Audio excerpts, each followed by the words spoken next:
महाविकास आघाडी मुंबईमध्ये महायुतीला चित करेल एवढं सांगतो मी। म्हणून सत्तेची मस्ती, सत्तेचा माज हा भारतीय जनता पार्टीला चढलेला आहे। आता कुठे ओरिजिनल भारतीय जनता पार्टीच्या धाराशिवला पद्मश्री पाटलाचा तो राणा रणजित सिंग भारतीय जनता पार्टी लोक, भारतीय जनता पार्टीचे लोक तर कुठं बाजूला बिचारे माहीत पण नाही।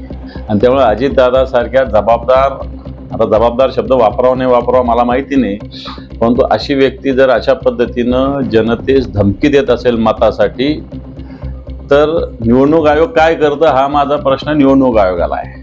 शिंदे गटात मोठा भूकंप, मंत्री आमदारच उपमुख्यमंत्री एकनाथ शिंदे यांचं ऐकत नाही, त्यात उदय सामंत यांचं नाव सर्वात वर।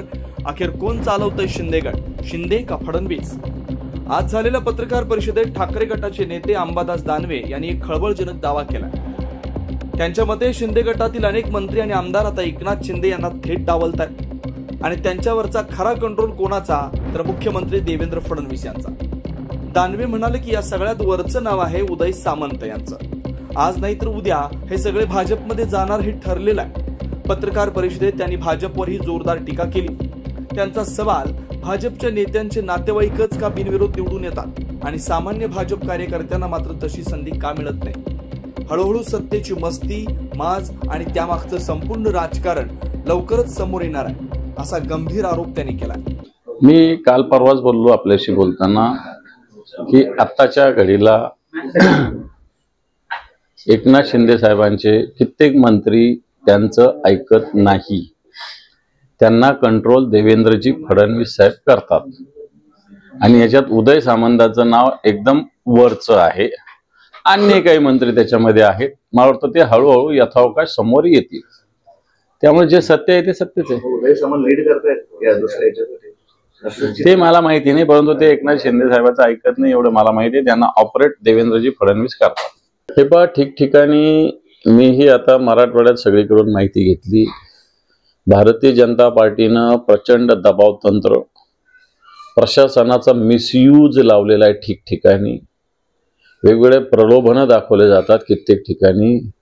काल आमच्याही कित्येक उमेदवारांचे फोन आले, हा आमदार मागे लागला, तो आमदार मागे लागला, एवढी रक्कम घे म्हणतो, नाही तर रक्कम नाही घेतली तर अशा पद्धतीनं प्रलोभन दाखवतो, प्रलोभनाने नाही झालं तर भीती नाही करतो। आणि म्हणून सत्तेची मस्ती, सत्तेचा माज हा भारतीय जनता पार्टीला चढलेला आहे आणि म्हणून त्याचे परिणाम मला सांगा, गिरीश महाजनांचीच बायको काय येते, रावलांचीच आई काय येते, एखाद्या सामान्य कार्यकर्त्याची बायको किंवा कार्यकर्ते निवडून आले बिनविरोध भारतीय जनता पार्टीकडून का होत नाही ते दाखवा। गिरीश महाजनांचीच बायको का, रावलांचीच आई का, मंत्र्यांचीच म्हणजे जे मोठे सत्ताधीश आहे यांचेच का? मग एखादा मी म्हणेल चला सोडा, आमचं सोडा, भारतीय जनता पार्टीच्या एखाद्या सामान्य कार्यकर्त्याची, सामान्य कार्यकर्ती किंवा कार्यकर्ता का बिनविरोध निवडून नाही आलेला? त्यांच्यासाठी कोणी काही करत नसतं, स्वतःसाठी ते करतात आणि त्याचे ते परिणाम आहे। मला असं वाटतं ही सौदेबाजी आहे किंवा धमकी याला म्हणता येईल। ते असंही म्हटले की तुमच्या हातात मत द्यायचं आहे, माझ्या हातात निधी द्यायचा आहे। निधी अजितदादाच्या घरचा नाही, निधी हा जनतेच्या करातून दिला जातो, अजितदादाच्या घरातून नाही दिला जात, हा करातून येतो, घरातून नाही जात।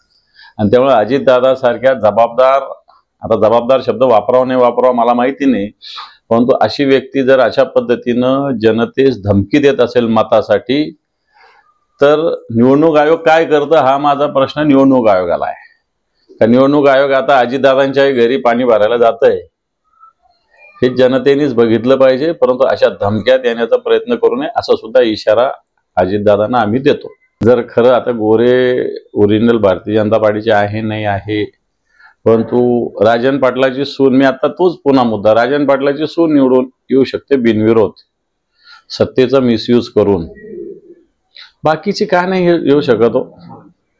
रावलांची आई येते, गिरीश महाजनांची बायको येते, पण बाकी कार्यकर्ते काय येतात? आणि विकास कोणता साधला भारतीय जनता पार्टीनं? आज 7,000 8,000 आत्महत्या 2-2.5 वर्षामध्ये। आता या मराठवाड्यामध्ये 1 जानेवारीपासून 900च्या वर आत्महत्या झाली। आणि मग कोणता विकास केलेला आहे? रस्ते खड्डे, म्हणजे पूर्ण महाराष्ट्रात रस्त्यावर खड्ड्याची म्हणजे रस्त्याची चाळणी झालेली सगळ्या ठिकाणी। सिंचनाचे सगळे प्रकल्प कुठं फुटलेले कुठं तुटलेले आहे, रस्ते जसेच्या तसे पडलेले, 20-20 वर्षांना मुंबई गोवा महामार्ग होत नाही. आणि म्हणून मला असं वाटतं या विकासाच्या गप्पा नुसती भारतीय जनता पार्टी मारते. जयकुमार गोरेंच्या म्हणण्यात कोणतंही तथ्य नाही. हे पहा, मतदार याद्याची माहिती, काल मतदार याद्या महानगरपालिकेत जाहीर झालेल्या आहे. मतदार याद्यामध्ये प्रचंड घोळ आहे. सगळ्या मतदार याद्यामध्ये कित्येक प्रभागाच्या बाउंड्री सोडून बाहेरचे मतदार तिथं आलेले आहे. शेकडोनी नव्हे तर हजारोनं असं झालेलं आहे. ज्या सीमा वॉर्ड रचना केली, मग वॉर्ड रचना कशाला करायची? 10,000चा 50,000चा वॉर्ड करायला टाकायचा, कुठले 50,000 मतदार घ्यायचे असं घ्यायला पाहिजे होतं. मग वॉर्ड रचना करायची, वॉर्डाची बाउंड्री करायची, आणि त्या बाउंड्रीच्या बाहेरचे मतदार येतात कशा? मग याच्यामध्ये झोपलेलं आहे का निवडणूक आयोग? जर तुम्ही वॉर्ड रचना करताना उत्तरेला हे, पूर्वेला हे, पश्चिमेला हे, दक्षिणेला हे म्हणता, मग या सीमेरेषेच्या बाहेर मतदार येतात कसे? आणि म्हणून सगळ्या मतदार याद्यामध्ये मी काल संभाजीनगरात जवळपास 7-8 वॉर्डांमध्ये जाऊन आलो प्रभागात, सगळ्या ठिकाणी हीच बोंब आहे. आणि नंतर काल आदित्य साहेबांनी सुद्धा मुंबईमध्ये, मुंबई महानगरपालिकेच्या अशाच पद्धतीने सगळ्या महानगरपालिकेच्या, पुण्याची अशीच तक्रार आहे, पिंपरी चिंचवडची अशीच तक्रार आहे, ठाण्याची अशी तक्रार आहे. मतदार याद्यामध्ये वॉर्ड रचनेच्या ज्या सीमा आहे याच्या बाहेरचे हजारो मतदार, एखाद वेळेस हे मतदार तिकडे पण असतील इकडे पण असतील. परंतु मी काही 3-4 प्रभागाच्या स्वतः बघितल्या, त्याच्यामध्ये स्पष्टपणे झालेलं आहे की या मतदार याद्यामध्ये बरं, त्याच्यात निवडणूक आयोग काय म्हणतात, आता व्यक्ती टू व्यक्ती कंप्लेंट करा, असं जरुरी नाही आहे. जर आम्ही या सीमारेषेच्या बाहेरचा माणूस या मतदार यादीत आला असेल, या वॉर्डाची सीमा ही असेल, तर त्याचा जर अर्ज आला तर व्हेरीफाय केलं पाहिजे तो खरंच तिथं आहे का नाही आहे, त्याचं नाव कट केलं पाहिजे. तो जिथं राहतो तिथं टाका, कोणाचं गळा असं आमचं म्हणणंच नाही आहे. परंतु या मतदार याद्यामध्ये प्रचंड घोळ आहे. निवडणूक आयोगाने, राज्य निवडणूक आयोगाने या सगळ्या गोष्टीची दखल घेतली पाहिजे. निश्चित आम्ही याची तक्रार करणार आहोत. मला एक सांगा, याचा अर्थ आता गुन्हा मागे घ्या, ठीक आहे, घेतील नाही तर न घेतील त्यांनी, आम्ही ठाकरेंना काही फरक पडणार नाही. परंतु एकीकडे तुमचंच सरकार गुन्हे दाखल करतं आणि एकीकडे तुम्हीच मागे घ्या म्हणतं, म्हणजे नेमकं काय? तुम्हीच या सगळ्या गोष्टी करायच्या, तुम्हीच तेव्हा थांबवायला पाहिजे होतं, किंवा मग केलं आम्ही ठाकरेंनी उद्घाटन सोडून द्यायला पाहिजे होतं. त्याच्यामुळे हा दुटप्पीपणा काही बरोबर नाहीये. एक तर आम्ही ठाकरेंनी केलं तर तुम्ही नव्यानं का करता? असं काय तुम्हीच केलं पाहिजे असं काय कुठे ठरलेलं आहे का? ते केलंय का आम्ही ठाकरेंनी उद्घाटन, ते कबूल केलं पाहिजे. गुन्हा दाखल करणारे प्रशासन तुमचंच, आणि आता मागे घ्या असं काय गणेश नाईक म्हणल्याने गुन्हा मागे होत असतो का? त्याची एक प्रोसेस आहे, ते आम्ही ठाकरे करतील. हे पहा, आता कुठे ओरिजिनल भारतीय जनता पार्टी त्या धाराशिवला पद्मश्री पाटलाचा तो राणा रणजित सिंग भारतीय जनता पार्टी बघतो. भारतीय जनता पार्टीचे लोक तर कुठं बाजूला बिचारे माहीत पण नाहीये. आता तेच काही ठिकाणी आघाडी, आता सुजित ठाकूर भारतीय जनता पार्टीचा राज्याचा सरचिटणीस होता, आमदार होता, आघाडी केली सगळ्यांनी मिळून. पक्ष भारतीय जनता पार्टी पण नाहीये, आमची शिवसेना पण नाहीये, पण आघाडी झालेली आहे. आणि म्हणून असं धाराशिवमध्ये मोठ्या प्रमाणावर झालेलं आहे. याला कारण राणा जगजितसिंह जे आहे यांची एकंदर यांच्या विरोधात, कारण पद्मश्री पाटलांच्या विरोधाचा रोष आजही कायम आहे आणि त्याच्यामुळे तिथं काही ध्रुवीकरण काही ठिकाणी झालेलं आहे. मतदार यादीचं मी आधीच सांगितलं, मतदार याद्या चुकलेल्या आहे. उलट्या जास्त चुका आता या महानगरपालिकेच्या मतदार याद्यात झालेल्या आहे. शहरात एकीका 2-2, 3-3 ठिकाणी नाव तर आहेच, परंतु वॉर्डाच्या सीमारेषाच्या बाहेरचे लोक मतदार यादीत आलेले आहे. कित्येक वॉर्डांचा काही संबंध नसणारा, आता मुंबईमध्ये समजा वरळी आहे, बांद्राचे मतदान वरळीत आले, काय संबंध आहे समजा, किंवा विक्रोळी आहे, विक्रोळीचे मतदान दादरला आले, काय संबंध आहे? असं मोठ्या प्रमाणावर मतदार यादीमध्ये घोळ झालेला आहे आणि हा पूर्ण महाराष्ट्रात आहे. मी संभाजीनगरची आता आधी माहिती सांगितली तुम्हाला.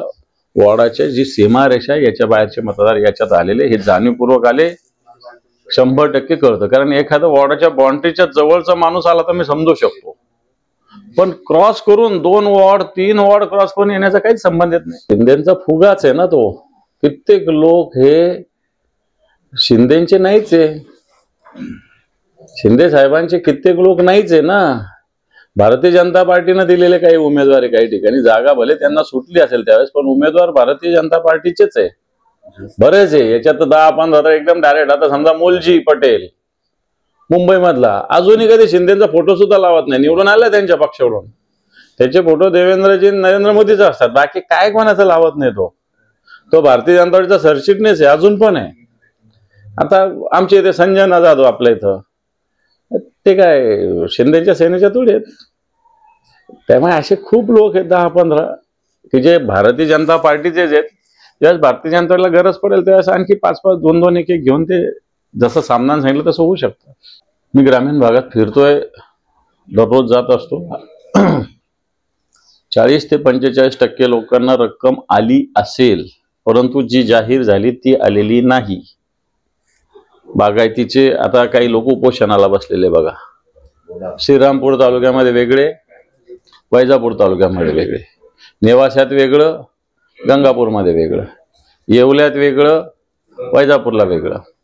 त्यामुळे 40-45% समजा डिक्लेअर केलेलं आहे 8,500 रुपये, आले 1,500 रुपये, 1,000 रुपये, 500 रुपये. त्यामुळं आम्ही या पॅकेजचं झालं काय याचा पंचनामा केला आहे. परंतु आता पुन्हा एकदा तहसीलदारापासून कलेक्टरांपर्यंत भेटून एक पंचनामा या सगळ्या मदतीचा आम्ही करणार आहोत. तुम्ही पाहत आहात विस्टा न्यूज मराठी.